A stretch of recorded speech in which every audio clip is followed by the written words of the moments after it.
Hey guys, wanna know how to buy UC in PUBG Mobile?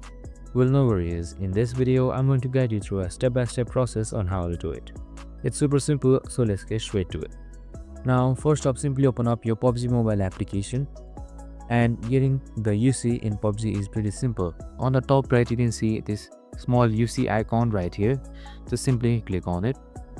And now once I've done that, here you can see various UCs with different offers right here, which ranges from $1 to $100.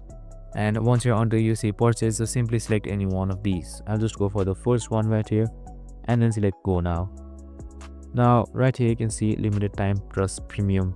Just simply select this price tag right here, which should be available for you. And after that is done, you need to simply fill in your credentials and get the UC. And that's it. Super simple and easy. I hope this video helped. If it did, make sure to like, subscribe. See you in the next one.